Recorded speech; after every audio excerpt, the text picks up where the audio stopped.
안녕하십니까. 반갑습니다. 시대에 뒤에서 KBS 한국어 능력 시험 강의를 맡은 정원상입니다.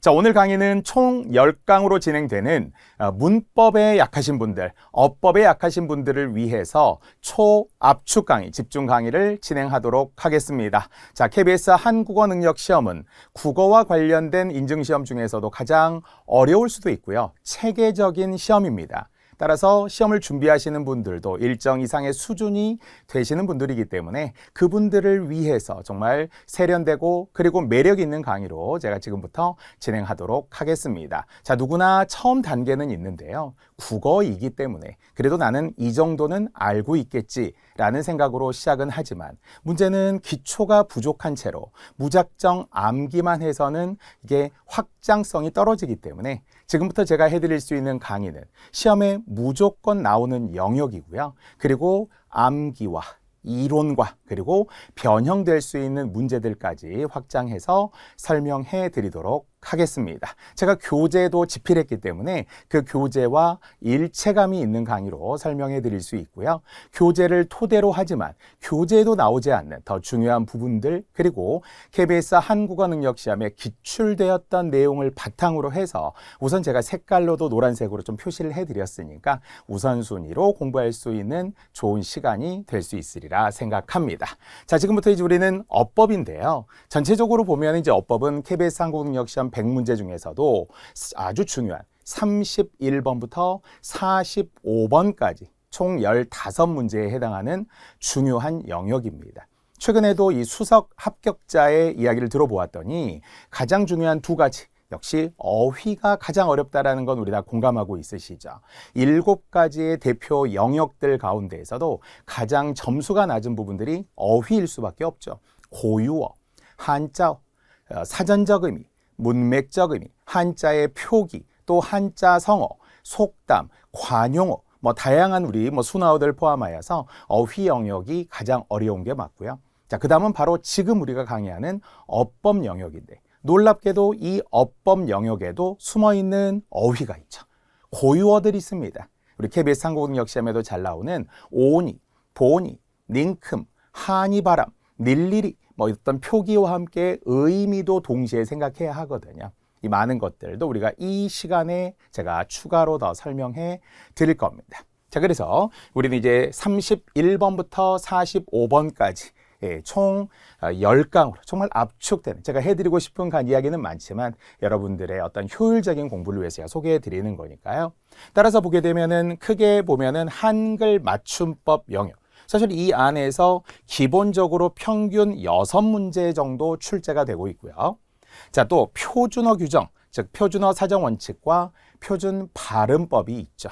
역시 이 안에서도 평균적으로는 한 3문제 정도 출제되고 있고요.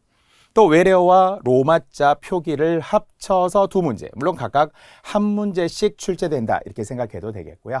자, 마지막 이제 어법이죠. 그래서 어법에 맞는 표현, 중복된 표현 또는 높임 표현, 번역투 표현 포함하여서 최대 4문제 정도 출제됩니다. 자, 이렇게 바로 총 15문제가 나오는데요. 자, 이 순서대로 저는 이제 강의를 진행을 하게 될 거예요. 한글 맞춤법 기본적으로 우리가 최대 제 57항까지 있다 이렇게 이야기하고요. 또 표준어 사정 원칙 26항, 표준 발음법 30항, 외래어 표기법 15항, 로마자 표기법 7항까지 각 세부적인 항목들이 있는데 그 중에서 취사 선택해서 중요한 내용들을 중심으로 제가 선별해서 설명해 드릴 겁니다. 자, 그리고 이제 첫 번째 한글 맞춤법 부분들은 소리에 관한 것, 형태에 관한 것까지 해서 기본적으로 40항, 전체적으로 이제 40항까지 이루어져 있고요. 자, 띄어쓰기 아주 중요하죠. 무조건 필수 문제고요. 41항에서 50항까지. 그리고 그 밖의 것도 57항까지죠. 기본적으로 51항에서 시작해서 57항까지 이렇게 되어 있고. 또 문장 부호는 이제 부록 부분에 수록되어 있는데요. 자, 문장 부호도 역시 중요합니다. 무조건 필수 문제, 21가지에 해당하는 문장 부호이고요. 또 문장 부호조차도 역시 개정이 된 이후에 지금 이제 우리가 완전히 1988년에 처음에 우리가 만들어진 어문 규정이었다가 또 이제 개정이 되어서 그대로 공부하시면 되고요. 자, 표준어 사정 원칙 26항, 표준 발음법 30항까지 포함해서 이제 우리는 이야기한다고 했어요. 자, 그리고 이제 외래어도 15항 로마자 전체 기준으로는 이제 7항, 물론 세칙들도 있습니다만, 그래서 이제 우리는 가장 먼저 한글 맞춤법, 그리고 소리에 관한 것으로 이제 1강을 시작하겠습니다. 자, 한글 맞춤법을 위해서는 기본적으로 한 6문제 정도, 물론 플러스, 마이너스 가능할 수는 있는데요. 사실 거의 정해져 있잖아요. 그래서 사실은 이제 KBS 한국어능력 시험 실제 출제진들과 제가 좀 잘 아는 사이입니다, 사실. 그래서 제가 이 강의를 위해서도 최근에도 제가 통화를 했는데요. KBS 한국어능력 시험은 정말 90% 이상 기출문제의 틀을 따라간다는 거예요. 근데 사실은 이제 시중에 보면은 공식 기출 문제가 아니라 사실 비공식적인 문제들, 왜냐하면 기출 문제 자체가 저작권이 있기 때문인데요. 바로 우리는 저작권을 통해서 교재를 사실은 문제들을 구입을 해서 여러분에게 공식적으로 제공해 드리는 거거든요. 그러니 가장 검증되는 문제, 정말 기출 문제 플러스 압축 이론 플러스 기출 변형 플러스 실전 모의고사 플러스 정말 그리고 3개년 기출 문제, 공식 100문제씩 기출 문제까지 지금 교재 속에 들어 있으니까 단권화 하는데, 이 한 권으로 공부하는데 절대 부족함이 없을 겁니다. 자, 그래서 출제진의 핵심도 그렇습니다. 결국 기출 문제 패턴대로 따라가라. 1번은 1번대로, 16번은 16번대로, 35번은 35번대로 그 위치까지도 대체로 고정되어 있기 때문에 그대로 그 패턴을 익히는 것이 실전 연습을 하는 거죠. 시험장에서도 당황하지 않을 것이고요. 자, 그래서 바로 이와 같은 문제 구성들은 대체로 유지될 것이다. 자, 이렇게 예상하고 있습니다. 자, 그리고 저는 이제 80-20, 항상 우리가 이제 80-20 법칙이라는 것이 경제, 사회, 여러 영역에서도 통하는데요. 자, 우리 어법 문제 같은 경우는 규정에 있는 맞춤법 사례가 80, 그리고 낯선 맞춤법 사례가 20 정도 출제되었고, 앞으로도 그렇게 나올 거예요. 그러니까 결국 이제 우리가 규정이라고 하는 것이 말이 쉽지만 사실 많잖아요. 근데 그 방대한 양의 영역들을 사실 암기하되 이론과 함께 이해가 수반이 되어 있는 암기여야 하잖아요. 그래야 거듭 확장성이 있다라고 이야기합니다. 자, 그리고 이제 경우에 따라서는 규정에 없는 어문 규정들도 있거든요. 그래서 그런 사례들도 제가 교재에는 뒤쪽에 또 표로 만들어 드리기도 했으니까요. 그 플러스 20까지도 저는 여러분들을 위해서 대비할 수 있도록 제가 준비는 했고요. 자, 그래서 결과적으로 이제 기본에 충실하기 위한 그 기본 규정 80%의 규정대로 갈 것이고요. 그리고 우리는 정말 1급 또는 2급까지도 전체 상위 10% 안에 들어가는 약 2-3%만이 있는 1급은 진짜 우리가 쉽지 않잖아요. 정말 서울대 국문과 국어교육과 석사 박사 해도 1급 따기가 좀 쉽지 않습니다. 그래도 우리는 목표를 크게 세워야 하니까요. 언론인을 위해서 또 그 이외에 다양한 고급 여러분들의 직업과 또 경력과 그 능력을 위해서 우리 공부하시는 거잖아요. 그래서 결국 기본에 충실한 것 플러스 알파까지도 저는 생각해야 한다라고 생각을 하고요. 자, 고난도 사례도 추가해야 합니다. 자, 전체적으로 보았을 때 정답률이 가장 낮은 부분은 띄어쓰기예요. 왜냐하면 띄어쓰기는 사실 우리가 이게 특히 한 단어 여부가 쉽지 않아요. 물론 최근에는 약간 시험의 기조가 바뀌어서 이게 한 단어냐 아니냐 여부보다는 결국은 띄어쓰기의 가장 중요한 42항 조사는 그 앞말에 붙여 쓴다. 42항 의존 명사는 띄어 쓴다. 이제 여기서부터 시작을 하는 거죠. 그래서 조사와 의존 명사와 어미와 그리고 이제 외워야 하는 한 단어 여부. 합성어일 수도 있고요. 파생어일 수도 있어요. 복합어는 무조건 붙여 쓰는 거니까요. 또 합성 용언인 경우들도 있잖아요. 그래서 여기까지 조금 더 공부하셔야 맞습니다. 조사는 붙여 쓰고 의존 명사는 띄어 쓰며 어미는 어간 뒤에 붙여 써야 되는 거니까요. 이 세 가지로부터 시작하면 됩니다. 자, 이렇게 제가 중요한 내용들 그리고 정말 시험에 꼭 나올 수 있는 부분들은 더 강조해 드리도록 할게요. 자, 이제 한글 맞춤법 제1장 총칙, 그래서 이제 제1항이 나오게 되는데요. 자, 이 문장도 상징적으로 외워둘만 하죠. 한글 맞춤법은 표준어를 소리대로 적되 어법에 맞도록 함을 원칙으로 한다라고 합니다. 이 안에 아주 중요한 정보들이 있는데요. 자, 그 중에 하나 한글 맞춤법은 표준어를, 그러니까 한글 맞춤법에 맞는 건 이미 다 표준어를 가지고 공부하는 거잖아요. 뒤에 또 표준어 사정 원칙이 나오지만 첫 번째 소리대로 적되 이 소리대로 적는다라고 하는 것을 흔히 우리는 표음, 즉 소리로 표시하는 거죠. 소리 음자니까요. 표음주의를 원칙으로 합니다. 하지만 100% 소리대로만 쓰지는 않아요. 어법에 맞도록 한다라는 거거든요. 여기서 말하는 어법이라는 것은 결국은 표의주의, 형태를 밝힌다, 뜻을 밝힌다, 의미를 밝힌다라고 하는 거예요. 예를 들어서 우리가 소리대로만 적으면 구름, 하늘, 바다, 즉 표기와 발음이 일치하죠. 그러면 이제 소리대로 적는 것이 맞는 것 같은데, 그래서 반드시 must 꼭에 해당하는 거 소리와 일치합니다. 하지만 만약 우리가 꽃이, 그럼 소리대로는 이렇게 연음이 되어서 치읓이 올라가죠. 근데 우리는 이렇게 쓰면 안 되죠. 그래서 꽃이라고 하는 원형을 유지하고 거기에 모음 조사 이가 와서 표기의 형태를 유지하는 거예요. 이것을 어법에 맞도록 한다라고 합니다. 자, 또는 우리는 먹어라고 하는 것도 기본형 먹다에서의 연결음이 어가 온 거죠. 원형을 유지해 줘야 된다라는 거예요. 그래서 소리대로만 적지는 않고요. 형태, 의미, 어법에 맞게 적는다라는 게 결국 보완되어 있는 거죠. 자, 그래서 이 문장을 그냥 의미 없이 외우는 것보다는 생각하면서 칠판에 있는 것 바로 한번 보고 가긴 하는 거죠. 한번 정말 우리가 스캔 쫙 하고 그리고 바로 넘어가도 기억에 잔상이 남을 수 있도록 하시면 좋겠습니다. 자, 그래서 같은 경우처럼 보이지만 반드시라고 소리 나되 앞에 있는 것은 must 꼭의 부사인 반드시고, 이것은 반듯하다라고 하는 원형을 밝힌 후 전미사 이를 붙이는 거죠. 자세를 반드시, 행동을 반듯하게 할 때 하는 반듯시죠. 그래서 이것은 소리대로, 이것은 어법에 맞게. 자, 이것도 변형해서 나올 수 있는 거예요. OX만이 아니라 어떻게 표기한 것이냐라는 이야기죠. 그래서 바로 1항을 외워둔다, 뭐 그냥 암기하는 것이 아니고 생각하면서 원리를 이해하면서 1항은 상징적으로 알고 가시면 좋겠습니다.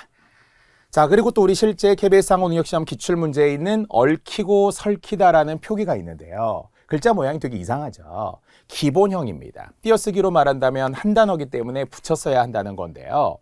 얽히고는 표기상으로 이렇게 적었어요. 발음은 얽히고지만 억다라고 하는 어근이 살아있기 때문에 거기에 전미사 히가 온 거잖아요. 그래서 원형을 밝혔죠. 원형을 밝혀 적는 게 뭐라고 했어요? 어법에 따라 적는다고 했어요.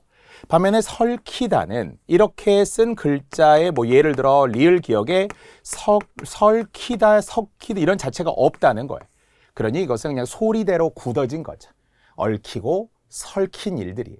그래서 앞에 있는 얽히고는 다시 한번 원형을 밝혔기 때문에 표의적으로 어법에 맞게 적은 거고, 설키다라는 거는 그냥 그대로 소리대로 발음 기호와 일치하잖아요. 소리대로 적었기 때문에 표음주의를 바탕으로 한 거죠. 자, 또는 이것은 책이요, 저것은 연필이 오. 뒤에 이제 규정으로도 또 나오는데요. 연결형에는 이요, 쉼표와 함께 말이죠.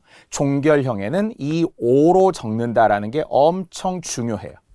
그런데 발음으로 보면 이요는 소리대로 그대로 간 거잖아요. 표음적이죠. 자, 그런데 이 오는, 종결형의 이 오는 이 오로 발음하는 것이 원칙이고 이 요로 발음하는 걸 허용합니다. 그러니까 만약 허용으로 간다면은 표기가 좀 헷갈릴 수 있겠죠. 이것은 책이요, 저것은 연필이요, 마치 둘 다 요처럼 들리죠. 발음으로는 둘 다 맞을 수 있어요.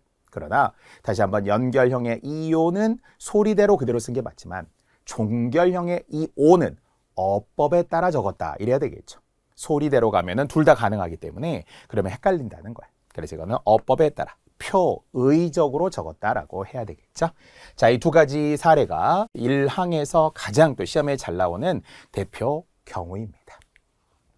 자, 이제 2항으로 가볼게요. 자, 2항은 문장의 각 단어는 띄었음을 원칙으로 한다라고 합니다. 자, 이제 우리는 한글 맞춤법에 의하면 이 원칙으로 한다라는 말이 자주 나오는데요. 원칙이라는 것은 결국 99%라는 거예요. 즉 1%의 예외도 있기 때문에 항상 그런 건 아니다. 문장의 각 단어는 띄어쓴다 이렇게 한 게 아니에요. 띄었음을 원칙으로 한다. 대체로 그렇다. 그러면 띄어쓴다는 이유는 왜 그런다고요? 각 단어니까. 단어라는 것은 기본적으로 자립성의 최소 단위고 각각의 단어는 띄었어야 되는 게 맞잖아요. 자, 하지만 99%가 있고 나머지 1%가 좀 신경 쓰죠? 바로 그 나머지 1%는 조사, 예외로 본다는 거예요. 단 조사는 예외로 붙여 쓴다는 거예요. 무슨 예외라고요? 단어인데 붙여 쓰는 경우가 되겠죠. 그래서 앞에서 40이랑이 아주 중요하다고 했었던 조사는 그 앞말에 붙여 쓴다. 모든 조사는 의존적이며 형식적인 형태의 소위이지만 단어로 봐요. 품사로 본다는 거예요. 그래서 조사만 이제 붙여 쓰게 되는 거고요. 자, 그 이외에 이제 우리 한 단어라고 할 수 있는 합성어, 파생어라면 다 붙여 써야 되겠죠. 그런데 다시 한번 이게 한 단어 여부가 판단되기 어렵기 때문에 KBS 한국어 능력 시험에 어법 영역에서 띄어쓰기가 가장 어렵다. 정답률이 가장 낮아요. 막 10%도 안 될 때도 있어요. 자, 예를 들어서 노란하다. 그럼 노란하다가 한 단어인지 아닌지 판단하기가 좀 쉽지가 않잖아요. 왜? 놀다 이런 어감을 우리가 친숙하게 원래 어근으로 알고 있으니까. 하지만 노란하다는 한 단어예요. 한 단어가 된 이유는 두 가지거든요. 첫 번째, 많이 써서. 많이 쓰다 보니까 언중의 심리로 이걸 한 단어로 점점 인식을 하니 국립국어원이 여러 심의회를 거쳐서 한 단어로 약속하는 거예요. 그리고 두 번째, 바로 사전에 있다는 거예요. 사전에 있어서 표준국어 대사전을 통해서 이게 한 단어구나라고 인식이 돼야 되거든요. 확인을 해야 된다는 거예요. 공부할 때마다.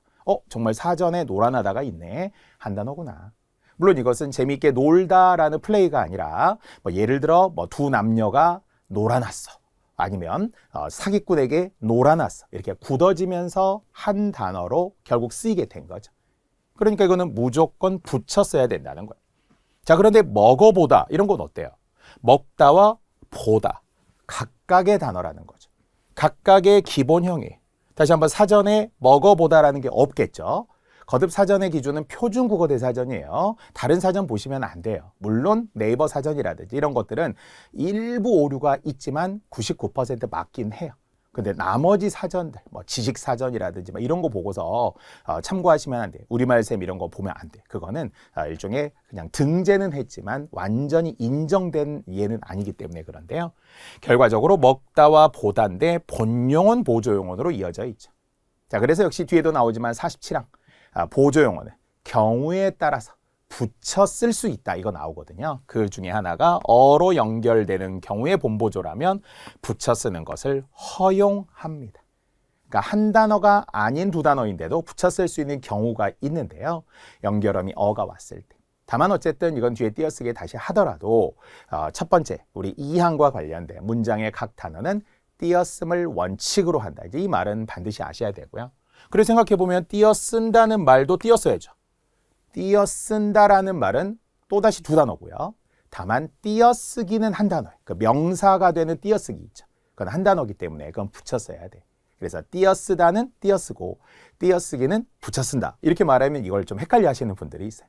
한 단어 여부로 또 판단하되 뒤에서 자세히 합니다.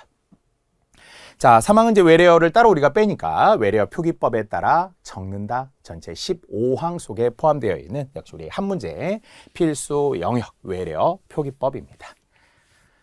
자, 이제 본격적으로 제2장 자모로 들어가는데요. 제1장은 총칙이었어요. 자, 자모는 이제 자음과 모음에 관한 거죠.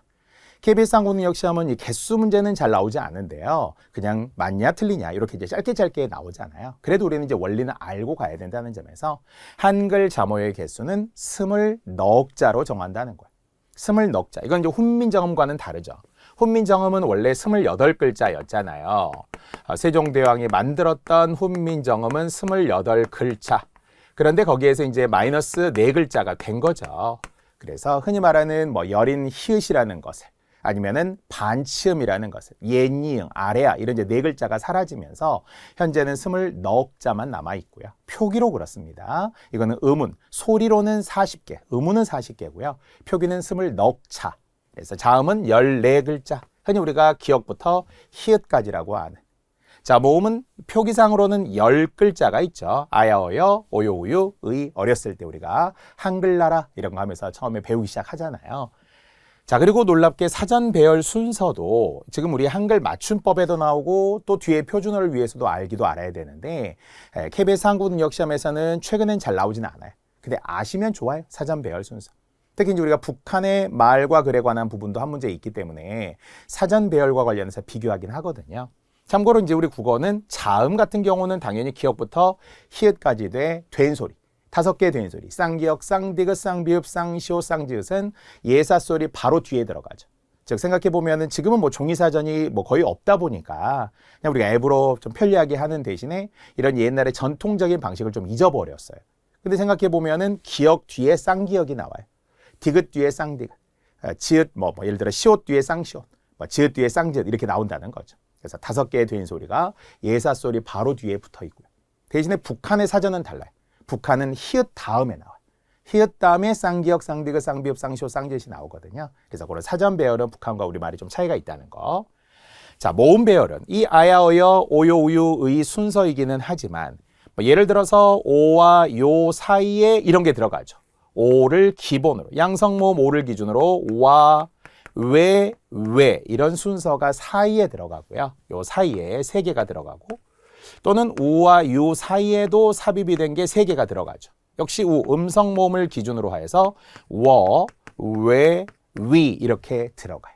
사전 배열도 참고로 아시면 되고요. 자, 또는 발음. 이건 뒤에 표준 발음법에서 아주 잘 나오는 거죠. 우리 KBS 항공능력 시험은 단골 문제인데요. 표기야 지읒, 예를 들어 시옷 이렇게 쓰더라도 발음은 좀 다르죠. 모음 형식 형태소가 오면 원래 연음이 되어서 예를 들어 지읒이 원래 이래야 원칙이죠. 왜냐하면 기역이, 니은이, 디귿이, 리을이, 미음이, 비읍이, 시옷이 이런 건 원칙이거든요. 자, 그런데 결국 예외들이 있죠. 물론 지금 예외 중에 디귿시가 지금 예외였고요. 지읒시 같은 것이 예외예요. 그래서 지읒시 등 불규칙하게 발음하는 건 또 암기. 사실 우리가 한마디로 그냥 딱 규정할 때 편리하게 말하려면 그냥 외우면 돼요 이거잖아요. 근데 외우는데도 이유는 있다. 불규칙함. 아까 뭐라고 했죠? 99%. 원칙으로 한다가 많거든요. 그러니까 예외도 있을 수 있구나. 다만이라든지 붙임 조항이라든지 이렇게 한글 맞춤법에 많잖아요. 그래서 이제 공부하시는 분들이 더 세부적으로 들어갔을 때 부담스러워요. 근데 우리는 또 해야 돼요. 충분히 할 수 있습니다. 그래서 원칙의 발음과 예외의 발음도 있다 하는 것을 이제 자모에서 미리 제가 언급하고 뒤에 표준 발음법 때 또 설명해 드릴게요.